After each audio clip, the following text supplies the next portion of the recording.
Actually, I don't have option for share screen. Let me just see. I'm setting you the host. You can do everything. Okay. Okay, so Yeah. let me. I'll stop sharing. You can continue now.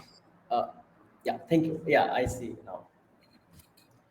Well, so everyone can hear me properly, right? I'm audible. Can some of you please confirm? Everyone.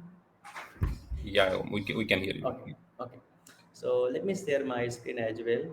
And okay, so now my screen should be visual. You can see my screen. Can please confirm? Yes, we can see. Okay, one second. Let me go in the view mode. Okay, so welcome everyone to the Salesforce Developer Group Bhubaneswar, and thank you very much, Devasis, for a kind introduction. And yeah, thank you. And let me share here. Devasis has lots of tutorials, many videos reach available on the various places. So I can say many of us are already learning with those contents. So once again, I am very excited to be here. I think last year we also connected virtually for some sessions. Today we are going to talk for Apex best practices, of course. And as you know, this event is powered by Salesforce Trailblazer community. And thanks to the group leaders like Devastis, Chinmaya, and Rahul, all well-known, trailblazers in our ecosystem, and they are doing a lots of feedback in their own way. Thank you very much once again for having me. And one thing, let me confirm. You can also see my another screen. Can someone please Yes, confirm? yes, we Okay, can see. good, good. So now let me go back. Okay, so before we go for session, just I want to understand our audience. How many are here totally beginners, like someone who is very new to Salesforce? You don't even know Apex. Anyone here? We welcome everyone. Like maybe someone beginner is here, or maybe you are from the very beginner, just started learning Salesforce or Apex 2 months ago, 3 months ago. We have someone. Listen. Okay, Nisant, welcome. Yeah, so just anyone who is very new to our ecosystem, just say hi or yes. Okay, no worries. So I see we all are already Salesforce developers. Great. So just I wanted to understand if we are very beginner, then we should cover some basic of Apex also, right? Great. So now let me move to the original contents.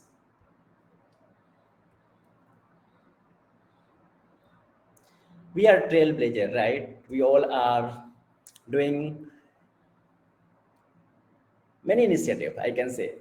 It's when you talk about trailblazers are someone who is leaving path to others, right? So here we all are trailblazers, we all are learning something new, we all are helping our companies, all are helping partner companies to grow with Salesforce, right? We are helping our customers to grow and innovate in their business. And we are also doing lots of different initiative, like this event is also a give back event. So we all are trailblazers. And in Salesforce, like we are either admin, developer, architects, we all are known as trailblazers. And in this world of Salesforce economy, we have 16 million plus trailblazers, including you, me, all of us. We have 1,300 community groups in the world in the 90 countries. So yes, we all are trailblazers, and we are joining various meetups hosted by our groups at various places. About me, I am OM Prakash, Salesforce MVP, and I am also a community group leader of Salesforce Developer Group Motihari. In my professional careers, with my 10 years of deep expertise in the IT industry, along with 8 years, 8+ year I should say, in the Salesforce ecosystem, I am now from last 6+ month, I am associated with AppyCrown. Just it's a new startup, I can say. We started just 6 months ago. I'm founder of and CEO of this company, and we are also blazing our trail with the Salesforce. Well, so today, if you talk about the customer expectations, then everywhere customer expectations are high we are building some innovative applications, and customers demands more and more, right? So as per survey, you can see 89% of companies are competing for the customer experience. Customer don't want to wait, right? Customers don't want some complex process for their use. They want, okay, we all are customers also, right? We all want, if I am going to order something, then I should track very quickly, right? I can get the real-time update on my device. I should get the real-time visibility. What is happening with my order? What is happening with the steps behind the scene? So maybe what is happening behind the scene, I don't care, but I need a very seamless experience. So for customers, it might be very simple, but for the system, you all know it is a complex business logic. Developers like you, me, we are going to build something, and we are going to provide the seamless experience to the customers. So it's very important to understand the needs of customers, understand the needs of business, and then design the application with the best practices. And in this development, because we all are working in the Salesforce ecosystem on the Salesforce platform. So our Salesforce Customer 360 platform providing us those development tools, available resources to build the applications with the connected experiences. Either customers is going to sell something, either business are going to provide services, or they need to do marketing, or they need to provide the e-commerce experience to customers. With Salesforce Customer 360 platform, as you know, single view of our customers. And on this Salesforce Customer 360 platform, we are designing applications to achieve these customer expectations with the complex logic and development in the various way. In the same development approach, of course, we are today in the context of Apex, but before Apex, as you know, suggestion is a drag and drop tools, and very powerful tools that Salesforce flow. Either you are going for automation, or you are going for build some screen to capture some data, or maybe you have to show some data. We have Salesforce flow. So always think where Salesforce flow can help your customers, where Salesforce flow can help you automate the business process.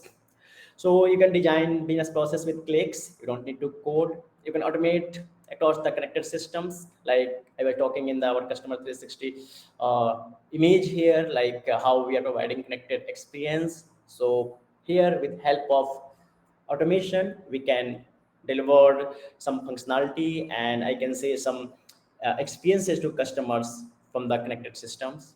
And we can use pre-built solutions from App Exchange as well. Well, so if you talk about the business process, this diagram represent you like design the business process with fast click. You can see we have screen, we have logic, we have assignments, do everything can be done in the flow itself. You can define your start logic. Okay, I am going to start from somewhere. Then you can define your model logic, like logic with data. Then you need to connect with the external data if you need to pass something external.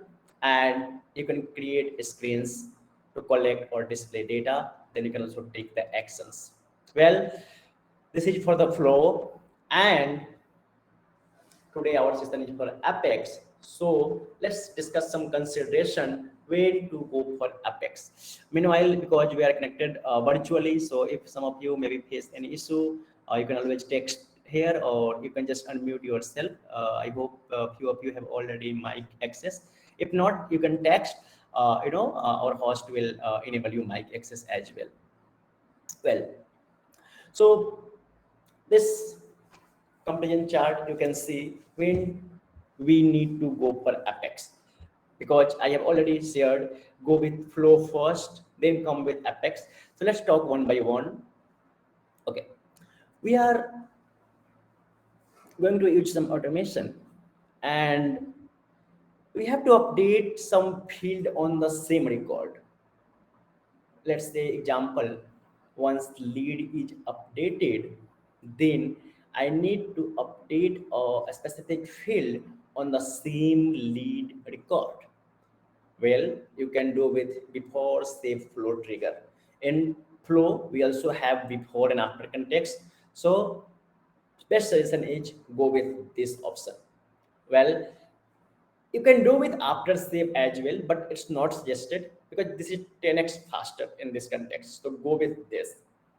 You can also do this from the apex code, I mean apex trigger. Then of course in trigger you are going to cover handler, but here suggestion is go with the flow trigger before context. Example I have given, once some record is updated or maybe record is created, and on the same record we have to change something, maybe some different field. Okay, we have some high performance batch processing logic. Of course you can do in the flow, you can do with the after flow as well here, but this is not ideal. You can see not ideal means possible, but it's not suggested. Okay, in apex you can do this. Cross object means say I'm going to create a record of account, and that time maybe contact record should also create it. Just this is a one I can say just basic example. Let's talk something else. Maybe I'm going to create a project record, project custom object record. That time I automatically want one task should be created, so you can do this from the after save flow trigger. Like in the flow, in the after context, you can create the other objects record. You can also do this in the context of like flow plus apex, but generally, you know already, if you are able to do here, then go with this first preference, right? But if some requirement you have like, okay, your process is running in the flow, but you have some complex logic, you are going to write apex code, and then you have to create cross object. Yes, this is suggested, like flow, then from flow call apex method. Okay, and this is also possible from the apex trigger, like you are going to use apex code here. You have complex list processing, like I have to process something on list, means collection of data. Here again, this is suggestions after save flow plus apex action. So apex is needed here, or of course from apex trigger directly you can go with apex trigger. So these are possibilities, and now you need to design what is based as per requirement, right? From requirement to requirement it depends, I will choose this or I will choose this. You have to go with fire and forget asynchronous processing. Like say one example is future method, this future method called. So you can do those things again from the after save flow plus apex and then apex trigger. So here you are going for apex. In the both you can see apex. Others asynchronous processing like batch classes, of course we need to go for apex trigger. Here apex trigger, then apex trigger, you are calling apex code. Okay, you have some custom validation errors, like validation, you have validation rule, and that's fine for one object, right? Or even you can write some complex formula. But sometimes you have complex validation, maybe bringing data from two or three objects are not even related, but you have to write some code, you have to validate, then you have to give some validation error, then you choose apex logic, right? Maybe from apex trigger. So here the context is apex. So maybe you can take these screenshots, especially if you are on the beginner level. This screenshot is very helpful, or even sometimes having experience we need to take call because where to go. So this will be much helpful. So I wanted to cover this in this our session. Now let's come on the today's session. Like we are talking about best practices. This is also part of best practices. Now let's talk some golden rules. So either you are going to develop apex code, or you are going to create flow, or any tools you are going to use. Firstly, you need to understand the business process very carefully. Because sometimes what happens, we started coding, we start development, and we get to know, hey, I will not able to understand the exact business need. then lots of complexity in the code change. You have to change that. So better firstly understand the process, then write and draw something on the paper, or if you have already using some tools, then go ahead and design proper set how input is coming, how we are going to process with output also, and then source of information from where data is coming, right? Before starting development, we need to plan, we need to understand how the input data is coming, how we are processing the output data, from where data is coming. Maybe user is entering on the screen and we are passing to Apex. Maybe variables are coming from the different classes. So you need to plan properly what is source of information, and then of course logic and actions, what logic you are going to write. Maybe not complex or logic, but yeah, I am going to do this, I'm going to perform these actions. Always go with sandbox and developer edition for any small changes or whatever changes. The good thing is that yeah, on the production you can't directly change the Apex code. So then always test all the possible use cases, negative and positive use cases. So you will have, I can say, you are going to validate your functionality by self. Okay. Before I go for discuss some more rules, I want to highlight about the Apex recipe. So generally, you can copy this link directly. Let me copy from here. Let me put in the chat as well. Okay. So if you open this link, Apex recipe, you'll see it's by Salesforce. You can go here, you can follow the installation step, like install using scratch or maybe you can also install using the unlocked package, or you can install in your developer org or Trailhead Playground. Based on your preference, you can choose some way how we want to install. And once you are going to install this application, this Apex recipe in your org, you have access of this. So nobody, all steps are here. You can follow it carefully. And maybe if you're stuck somewhere, you know already our Salesforce Trailblazer community, like Trailblazer community. You can access from our Trailhead from here. You can always ask questions, like go to the feed. You can post your question from here, right? And Trailblazers are around to help you. Okay. So once you install, then in your Salesforce org, if you go to app launcher, oh, it's log out. Nobody, let me log in again.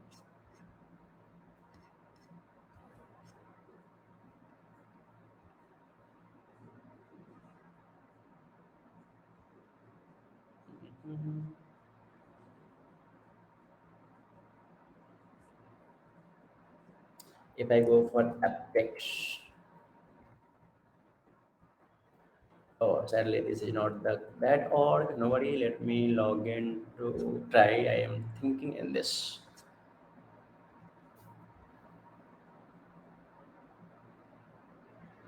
Yeah, good. So here you can see recipes. If you go to app launcher, Apex recipes, I have already followed these instructions. Keep it on this. Then let's go and maybe let me open data recipe. Okay, DML recipe. And if you open this, you will see already a very good best practices followed. You can see the author comments, like class level comments, all details. You can see every method or constructors here. Every method has a good balanced comments, right?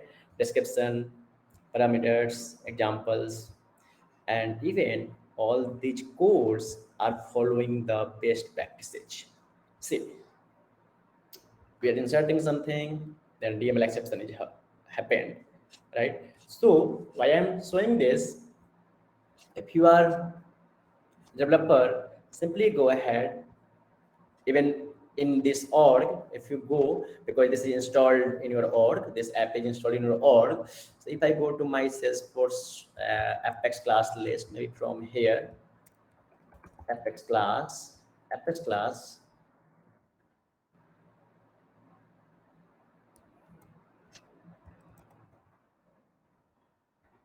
the DML recipe. Let me open this class. You have code access from here, right?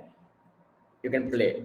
Maybe you have to go to developer console. By the way, I am here in browser. I know you are already using VS Code. That's great. You can use it from there. So let me go here and you can play, right? You can call the methods and maybe you can change some code and you can uh, learn from here with code samples. Plus, if I go back here, this class, then test class for this class. Yeah, it's a test class. So maybe you are learning or relearning. This is going to help you. Documentation about this class. Let's go learn what is happening. Okay, and there is a class. Can the user class is used in this class to check the permission if the user has create, edit, read, access or not. So just I am giving one sample demo for the DML recipe where insert, delete, and other operations are performed and logic are written. Similarly, if you love collections, you need to learn collection. Go ahead, explore the collection units, and you will see lots of coding, lots of methods are here, right? Multiple methods are here. Asynchronous apex, future recipe, batch class, queuable class, reliable class, right? All examples are here with the best practices. Email, inbound email handler. So now explore integration. You want to learn and understand the best practices for integration. Here in API services class. Okay, you can say well designed. So I hope now you have something and you can try trigger logic. Here I go for trigger, account trigger handler. You can follow this well. So I thought this is very important from the best practice. Now let me share back my slides and let's talk some coding conventions. So what is coding conventions? Like once you talk about coding conventions, then it comes in three forms. Firstly, let's see, styling and structuring of our code. Yes, means our code should be looked properly, the proper style. Plus, we are going to follow some standards, like if we are following some specific rule in terms of, say, for example, naming conventions. If you are going to follow naming conventions, then all team members on that particular project is following the common naming conventions. We have discussed, okay, this is class name format. Like, okay, I will come in the more details very soon with naming conventions. But main key takeaway from this slide is we're going to follow some principles together, and we're going to write code. That code is reusable. Whenever you are going to write some piece of code, always think that we are writing not only for myself, but maybe tomorrow I have to reuse that code. My other colleagues can simply call that methods. So what happened during writing piece of code, automatically you are aware, hey, this logic I'm going to write, maybe this logic is taking more than 10 or just a round number, okay, 10 to 15 line. Maybe I can create a separate method and this method can be reused. So it's all comes with experiences. You are much will write, much will optimize your code. Code should be maintainable. Like as I was showing you this code on the Apex recipe, you can go and you can feel how they are maintaining, how they have already created one. Let me go back on the data recipe. If I go here, you can see this can the user class once created, and just I'm coming back and here I can, well, one liner, can the user, if you can create, yes, if create, then go inside. Otherwise, think if I will create a method in this class, if create method, this method, I mean, can the user create, if this method will be in the same class, and if I have to use in another class, I hope you are understanding what they have done. They have just created one separate can the user. Yeah, this is common. Just go ahead, use your DML recipe, maybe in the other recipes, other classes. Okay, so This is very maintainable. Tomorrow I need to add some specific logic in the can the user, I will go and change this only, right? I don't need to go to each class because this is the class who is going to manage our permissions. Similarly, if I have to change something in the insert account via insert keywords, I will go and I will change here. So small methods, and you are going to call those methods in your methods. And of course, you are going to write efficient code with the best practices. Lots of if you talk best practices, lots of best practices. It's come with the coding conventions, naming conventions, structuring of our code, styling of our code, following the governor limits. Plus, if I talk about the enterprise application, because sometimes we write some piece of code that is only working in the small data sets, but if large data is there, then code is breaking. So we need to plan, and that's also come in the code practice best practices. We need to plan properly. Okay, if I am going to access some data, then we are going to think, okay, maximum 50,000 SQL query limit, like one SQL query will return, will return maximum 50,000. Then you need to plan properly what if more than that, right? So maybe batch class is solution. So these all things comes under the conventions, and let's take it one by one. Naming conventions, and naming conventions is only possible when your entire team is following. Maybe I am following very good naming conventions, my colleague is not following, then again you both are not on the same table. So here again, in terms of naming conventions, lots of confusion happens sometimes for thinking then good names. So again, Salesforce shared us a very good document. Let me share this link to you as well. Let me share this link so you can copy this link. And okay, something wrong in the link or what? Once again.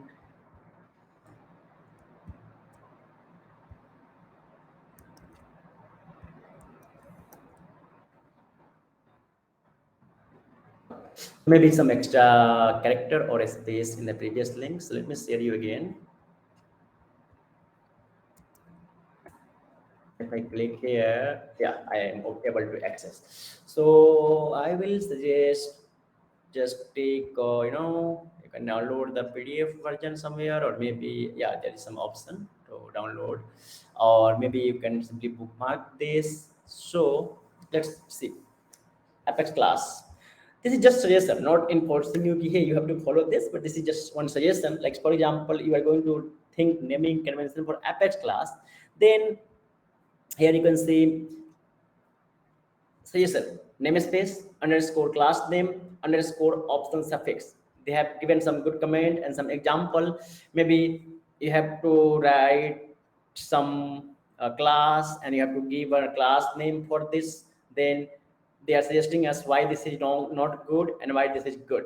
Okay, namespace underscore class name, then at the end controller. Similarly, you can see method, trace class, variable, constants, flow, lightning components. So lots of standard suggestions from the Salesforce Success Cloud team. So this is, I personally believe, very helpful. You can go ahead, spend a couple of minutes on this, and you have some idea. And if you are going to follow this practice, then make sure your team is also going to follow the same practice.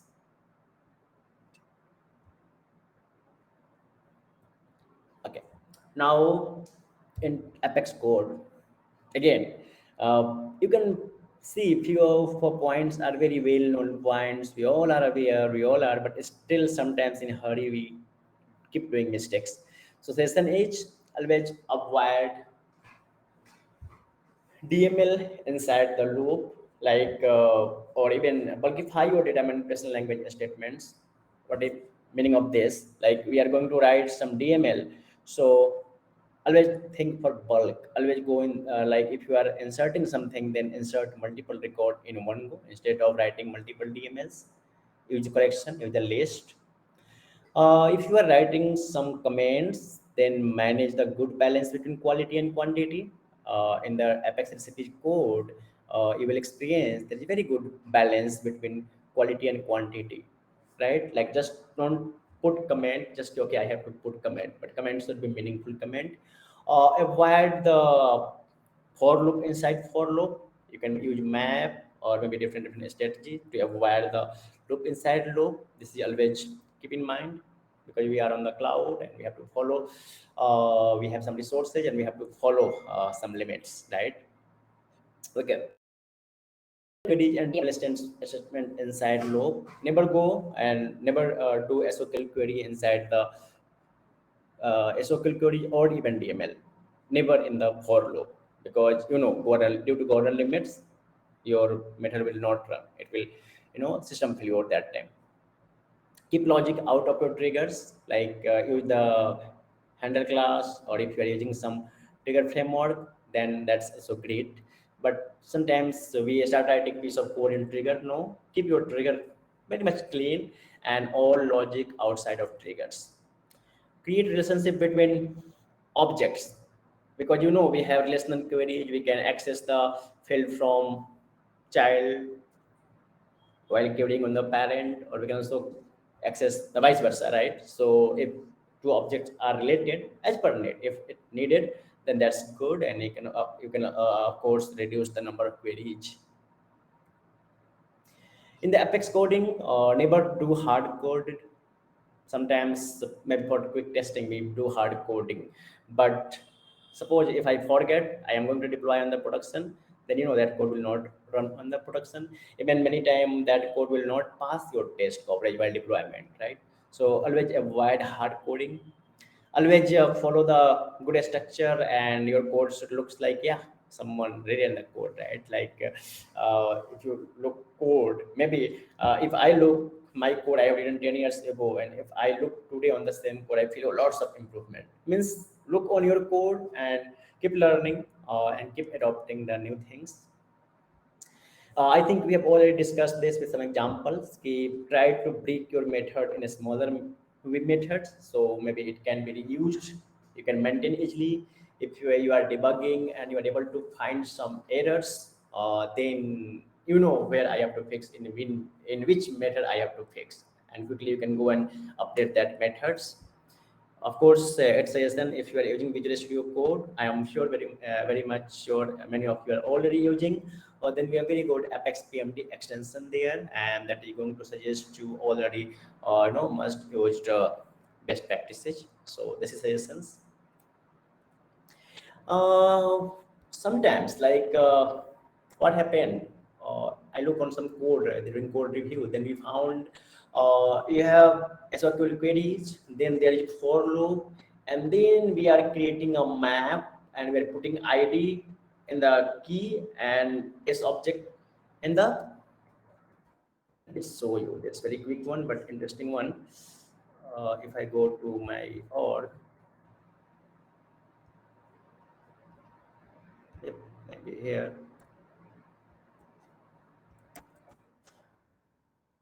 What we can do, like we give a list of say lead,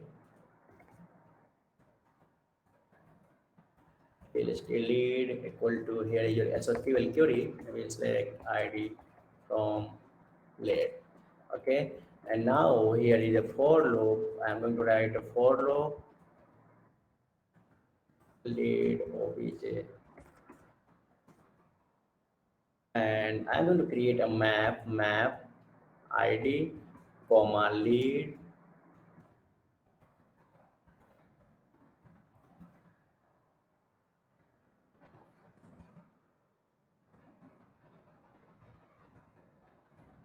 Okay, and here I am going to put like this dot port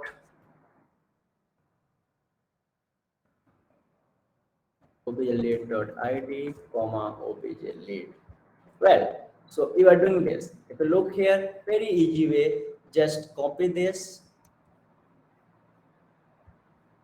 and same thing we can do in one line. Sorry, like this. Map ID, lead, my map, and here is our SQL query.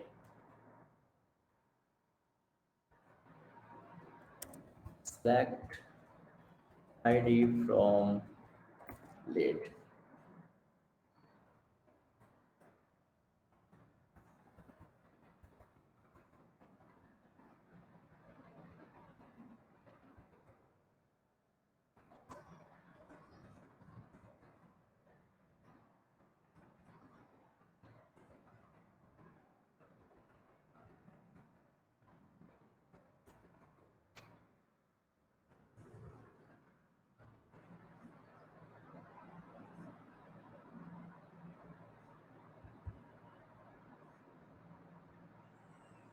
You can see both map is same, right? So if we are doing something like this, then go ahead and prefer this one. Okay.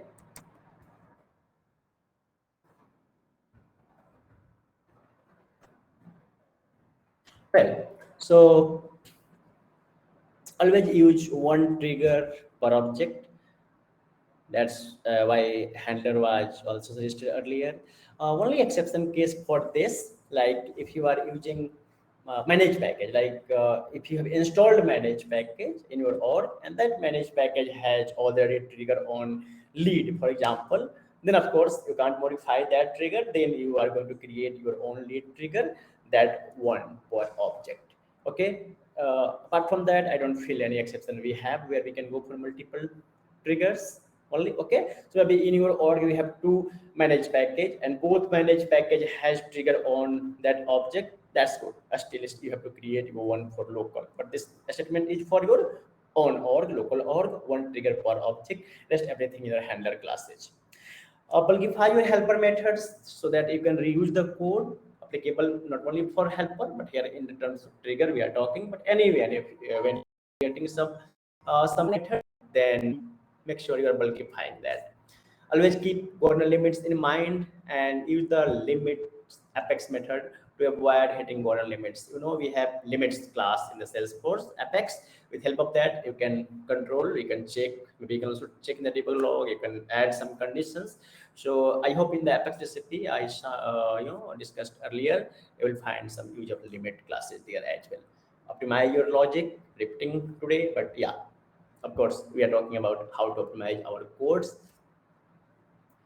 This class is very important. Like many of you, especially if you many of you, including me, in the early career, we got lots of chance to write test classes. Not only early career, today also I need to write some time. I write test classes, of course, because you love coding. But generally, in the beginning, once we have some test classes assigned to us, we feel, hey, this is something very difficult task because code is written by someone else, and if I am going to write piece of code for their test class, it might be difficult. But if you look on the second perspective, it's very helpful for you because you are going to understand the logic of someone else and you are going to verify those logic with test classes. So while writing test class, because test class always start with good data, so think for the data, think for the test data factory, and again create reusable method so that maybe you are writing multiple test class, reusable methods, reusable data can be accessed across multiple test classes. And don't focus on only getting code coverage 25%. Sometimes even when I was at the very maybe early career, we have anyhow let's complete the 75% code coverage. No, just focus how can you achieve the business outcome from that class with help of your test class, and automatically you will feel you will getting more than 90% coverage, sometimes 100% coverage. But yes, sometimes it's known maybe we can't achieve 100%, but still 95% we can achieve. Okay, of course there is some exception, there is some use cases, but still always aim for having the maximum test coverage, test all the use cases, and use system.assert. By the way, if you are working for product development, app access products, then this is mandatory. You have to use system assert anyway there, uh, so that review will pass. But if you are working for some requirement of clients, that time it's not mandatory, but this is very much suggested because with help of system.assert, you can validate the outcome, what is expected from the class methods and what is the calculated value in your test class. So always use system.assert. already discussed, don't use the 75% of your code coverage. Focus on every use cases of your applications and cover as many line of code as possible. Don't use C all data true. Sometimes we use C all data true, and what happened during production deployment, it may fail. Maybe the same data is not available there, and still never suggested go with this so all data true. But I say never, but sorry, there is some for example, in terms of report dashboard, I can say, and if any some specific places where we might go with so all data true, but in general never use the so all data true. Use the test setup annotations. So generally test setup annotation are used for creating common test records that are available for all test method in the same class. So earlier I was suggested here go with test data factory, or sometimes you have to go with the test setup annotation as well. And with all those, I want, because we are talking today best practices, so I want to highlight this order of execution thing as well. Because with Apex trigger, you are also going to write some automation. You are going to call your Apex method from your Apex trigger. So I also discussed earlier about the flow we have. We have various automation tools. So there might be some confusion when what. So this slides I really loved. This is from the recent Trailblazer DX one. So let's understand from here. Suppose some DML happening on the record. Maybe think some record is created or updated. So firstly, what happened? Just load original record. Good. Then what happened? Override with new record field value. Maybe I'm going to update my lead status to different value. So what is happening? My previous value is going to override with the latest value. After that, flow will run before save updates. In Salesforce, you have active flow, you have triggers. Then always keep in mind the execution order before flow will run. That's why there is one slide. If I go back very quickly here, you can see I was suggesting for the same record field update is the before save flow trigger. It's fast and it's come first. Then before triggers means after flow, like when flow runs before flow, sorry, after reward here before flow, then before triggers, then we have validation rule. Now you have visibility key. Okay, validation rule comes after this. Then duplicate rules. Then record is going to save to database, but still it's not committed. Means still there is a possibility if something happened wrong, my changes will roll back. So after that, after triggers context, now here after triggers, then assignment rules. Then if you have auto response rule, then auto response rule. Then you have workflow rule, then workflow rule. And now you know now workflow rule is going to get added.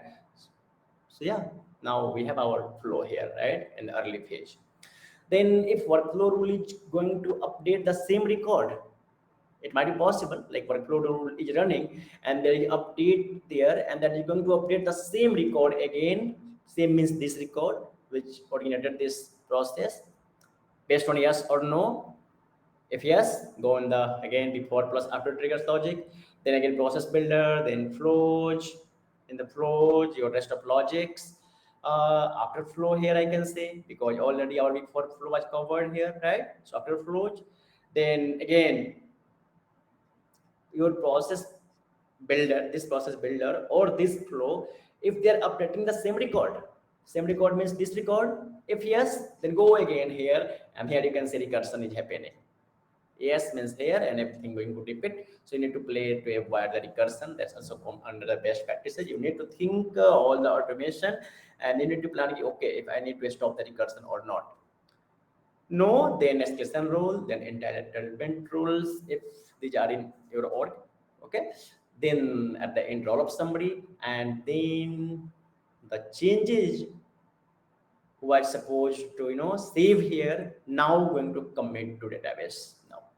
So I think I have covered in some fast track, but if you take screenshots and if you can visualize, you can easily relate, and you can even practice. Maybe you can develop one Apex trigger, you can write a flow, you can build some logic, and you can go ahead and you can learn this image. I can say this the resources taken by the triggers and order of execution. So let me share this link to you as well here for the more details. Okay, so I kept this session very quick and for info purpose. Let's go with some Q&A so that maybe we can have some quick engagement. If anyone have any questions, maybe question from specific to our today's best practices. I covered few of them, but you can also learn from the, let's say, Salesforce best practices, and you can find lots of Salesforce official documentation, Salesforce blogs by our communities, and video. You can say some Apex hours video are there. Trailhead unit improve your Apex. So learning is like never-ending task, I can say.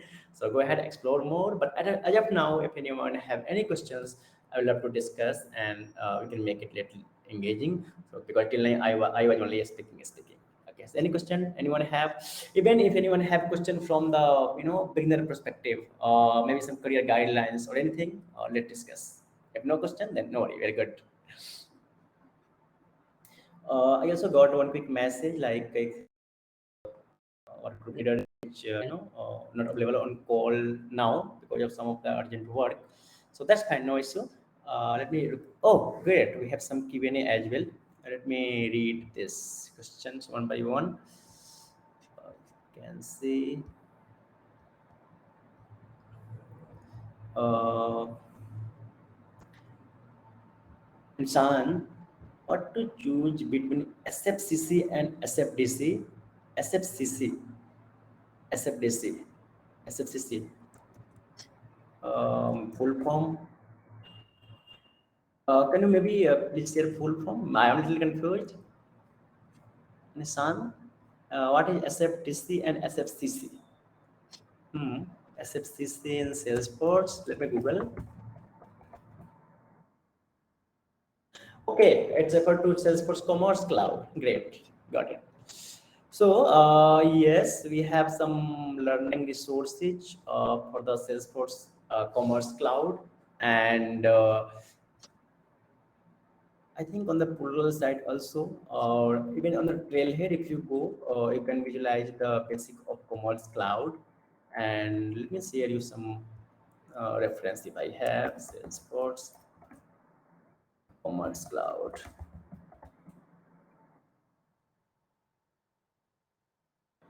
Yeah, so there is a trail mix by the Salesforce Trailhead Commerce Cloud Trail Mix. I am sharing you this. Sell everywhere with Commerce Cloud, retail extension, and B2C. So let me share.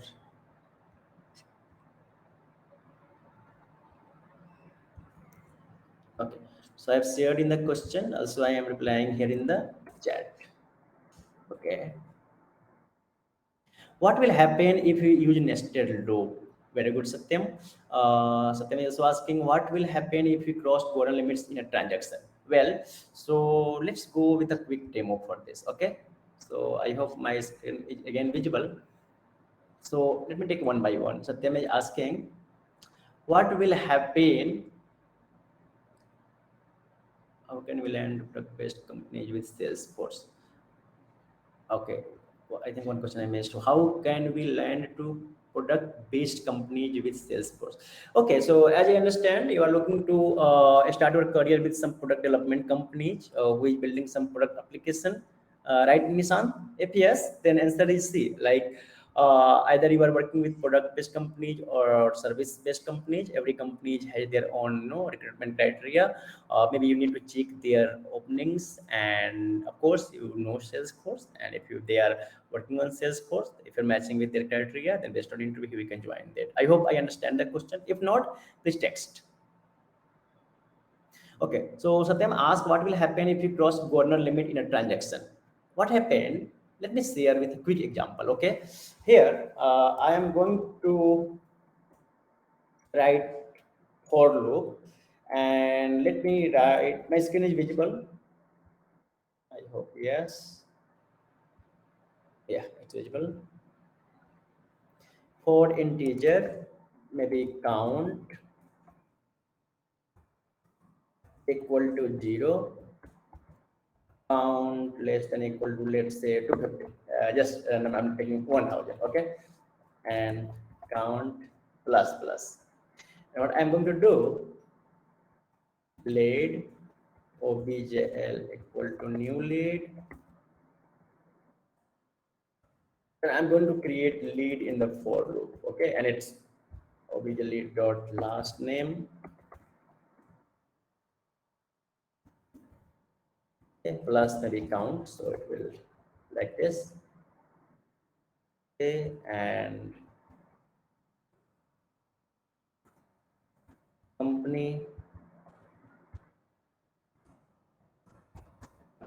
and here only I'm going to write insert objl.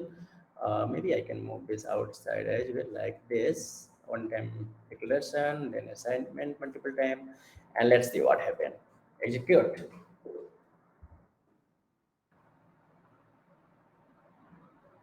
Limit exceptions. Oh, my bad. Maybe there is a trigger in this org that is called calling future methods on the lead. So quickly, what I can do, let me do one thing. Let me deactivate that trigger, okay? For exact error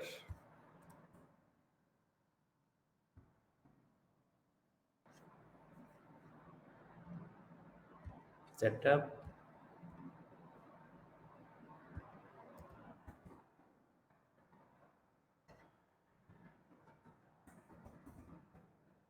How to go on object manager directly, object manager, then lead. If you go on the triggers, you can see I have lead triggers, okay? And this lead trigger might have some future methods in the handler, but no worry, that's fine. I have deactivated the trigger. Now check.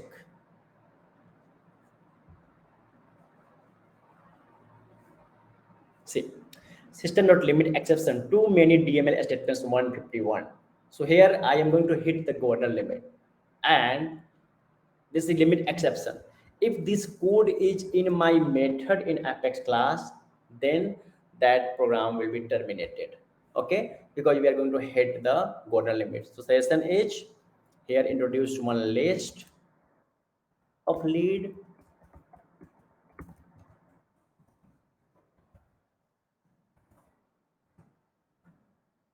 Put this inside, add obj lead, insert this list of lead. Okay, obj lead of objl, right? Objl.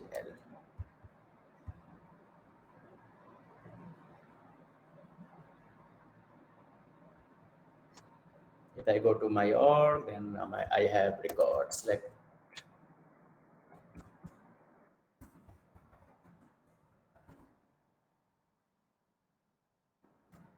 you can see Prakash, Prakash 3. But yeah, we have almost all record created there. Okay. So what will happen if we cross current limits in a transaction? Yeah, that transaction will be terminated. Your program will be terminated there. I hope it's clear. Help Satyam. What will happen if you nested loops? Again, like if I say nested loops, again it will. What happened? Here is a one loop, right? Inside for loop, I'm also going to write for loop. Maybe I'm going to having one list of record here, maybe list of account lst and maybe SQL query here, and I'm going to put this list for loop here, okay, like this.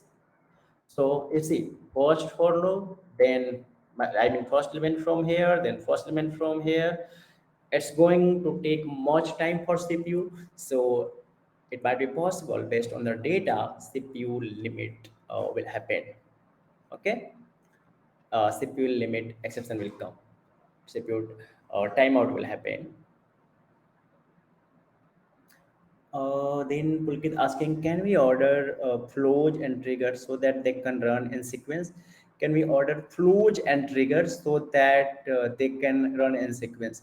So I hope Pulkit, this was covered in our slide, that was order of execution. So we need to design, you need to write our logic. If you need something first, then you need to go with the this one, flow, before flow. Okay, and trigger will come here, before trigger, after trigger. So this is order of execution. Okay, we can't control this order. I hope it makes sense. If not, please text. Rohan is asking why we cannot call a future method from batch class. So Rohan, here the concept is calling asynchronous from asynchronous. Okay, so one asynchronous from another asynchronous, that is the region. So if you go ahead, simply we cannot call a future. See, we cannot call one asynchronous from another asynchronous from another, sorry, another asynchronous process. Future method and batch class both are asynchronous. We cannot call batch class from the future method. So similarly, we can't. Means they are already in the synchronous. So we need to design like that. So maybe from the finish, I hope you can try this from the finish method. Yeah, like from the finish, we can call another batch class. Okay, but from the execute method, we can't call another batch class. I hope it makes sense. If my answer was not clear, please text in the chat. So maybe I can give some more context there. Ravi, thank you. He said Commerce Cloud. Yeah, okay. I was that I'm confused. Okay, great. Nishant answered this, I think, in much better way.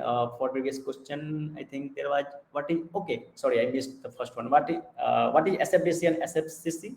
So Nishant answered already. SFDC developer will working on core functionalities, of course, like as you are talking to today, Apex class, LWC, and flow, these things.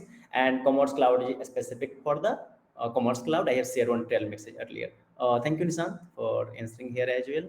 Awesome. Yeah, this is like we're learning from each other, right? Learn together. Uh, okay, Satyam is asking, can you please explain briefly about tooling API? Yes. So as of now, what I can say, I can simply give you some documentation from the Salesforce tooling API and tooling API, and you can play with that. And even when you are going to, let me share first, and when we are going for the SOQL query, and if some SOQL query is actually not coming from this query, you can use tooling API. You can write the SOQL query here that is supporting the tooling API. Okay, so this option is here, use tooling API, execute. For example, if I write this as object type lead is not supported for tooling API, if I remove this will work. Let me check if okay, Nishant, I think I've discussed how can we learn product-based companies, Commerce Cloud, yeah, it was discussed. Okay, awesome. Any chat we have? Ravi is asking, can explain child to parent in SQL? Okay, yes, Ravi, why not?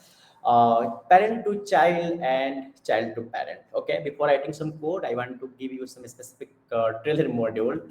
Parent to child query, trail, uh, trailhead, sorry, trailhead Salesforce. Okay, create relationship queries.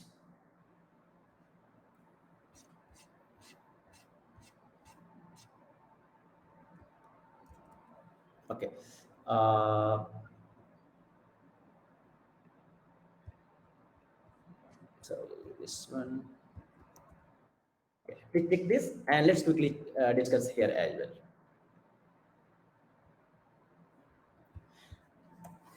well. I am writing SQL query. Select. Okay. Name, maybe name, comma, email from contact. Okay.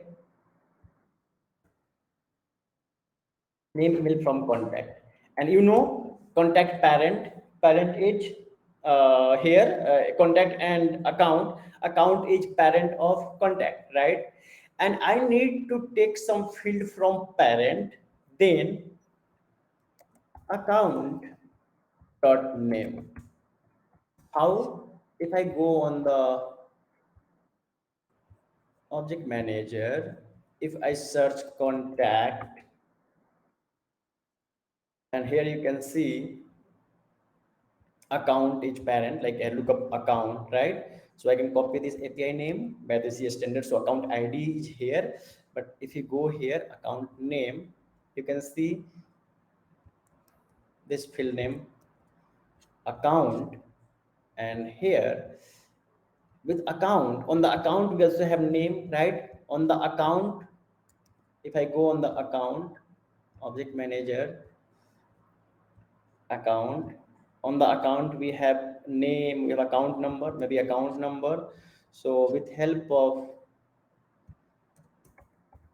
account dot account number comma from account name, sorry, this is space.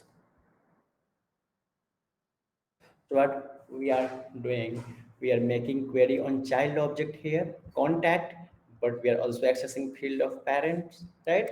This is called child to parent. Okay, Ravi, you asked this one. I also shared this telehealth module, and if you go in the telehealth module, that much details are there. How child to parent and how parent, for example, child to parent. Yes, I think some examples like name, account name from contact. People contact a child here. If I go on the parent to child, then just parent to child, we are making query on parent, but we are accessing fields from child also here, right? With one inline query here. Okay, and the same thing with the custom object. Let me see if I have some custom objects in my org. I say project is a custom object, and if I go there, I can see no master details. But yeah, similarly you can also access from the custom object, but make sure in the custom object. Let me give you a quick demo. Log event, and if I go and see some lookup, no, no worry. What you can do, just here, if this is custom, then you can do account r dot name. Okay, so if that will be custom field. I hope I was able to answer, Ravi. If not, please text so I can give some different example.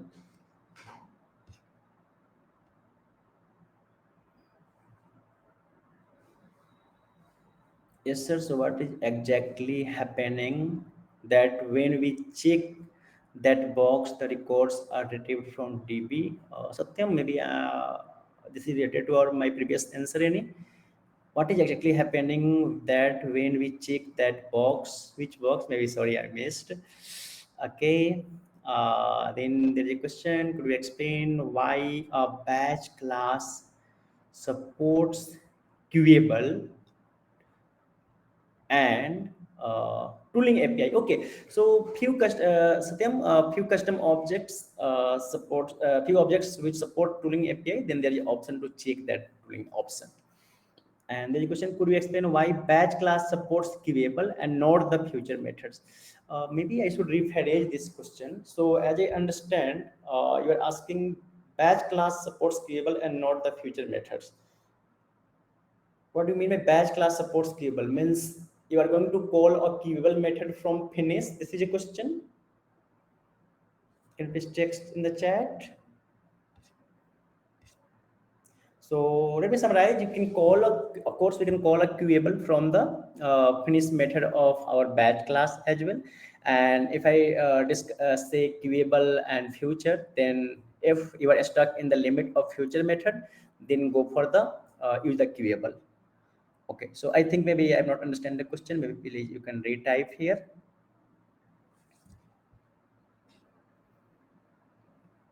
Okay, so I think yeah, I'm good from my side.